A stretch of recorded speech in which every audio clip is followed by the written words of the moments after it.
The following is a podcast from a qualified senior care provider heard on the Answers for Elders radio show.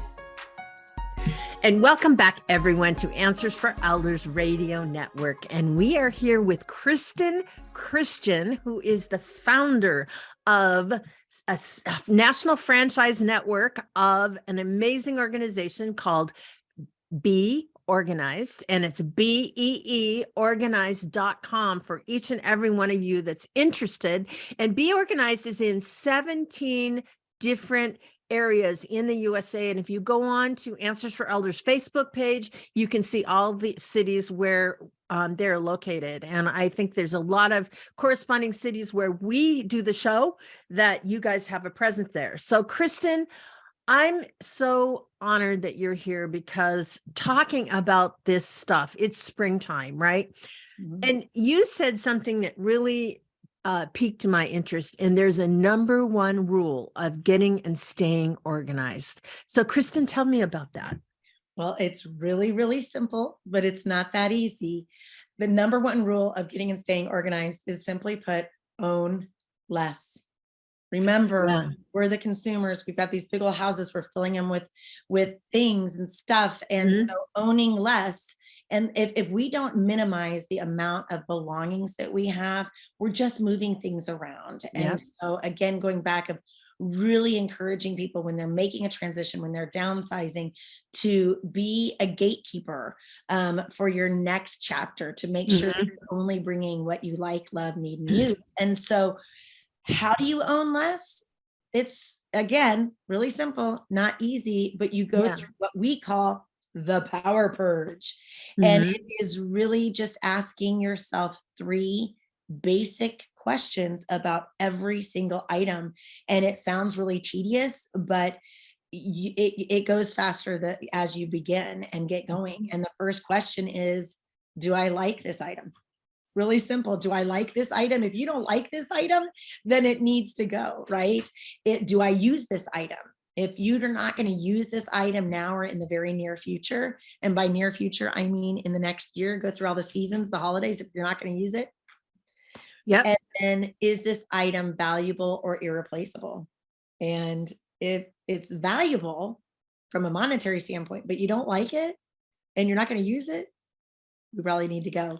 And then if it's irreplaceable, again, you need to ask yourself the first 2 questions. So there's really no loophole in this power purge process. Sure. And I will say your power purge muscle gets better and stronger and faster the more you go.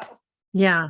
And I think it's with the baby boomers too. And I will say that this is typical. My mom was amazing.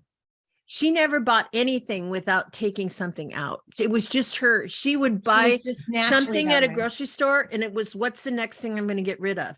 My mom was always organized. She always had an organized house. I didn't inherit that gene, but I think she just came from a different generation. She was born in 1925. She was much more practical, but here's what she did do.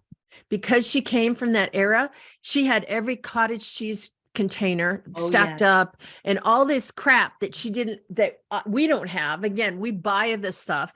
So there's that element of a mindset of just being more mindful about what you're using with things. And then she would reuse things more, like plastic bags. She'd wash them out and going like, but that was her generation, right? I think absolutely. Waste not, want not, right? Yes. But I think sometimes that act of not wanting to waste makes you gather and pretty quickly you want out of your home. So what are some other tips you have by performing power purge? This is really interesting. Well, on the power purge, again, make sure you give yourself time. Start small. You're not, your basement or your attic didn't collect overnight, so it's not going to happen overnight. So start small, be realistic, make it fun. Turn on the music, invite a friend, a cousin, a daughter, hire a professional organizer, call Be Organized, but don't make it such a daunting task. And I really do think dangle that carrot of what is the end goal. Revisit that goal often, because it's easy to kind of lose track of the whole purpose of this. But if your goal is to put a sign in that big old family house, a sign in the yard of that big old family house, and move to a villa where it's simple and you don't have yard work and somebody cooks for you, maybe in a senior living community, then remember that, hold on to that. And that'll kind of push you through. But take it one step at a time. Give yourself grace. Absolutely. And Kristen, you and I are going to come back and we're going to talk about the stuff like grandma's china and all the heirlooms and all those things that we get handed down. And in the meantime, for those of you interested, you can go to beeorganized.com, and Kristen and I will be right back.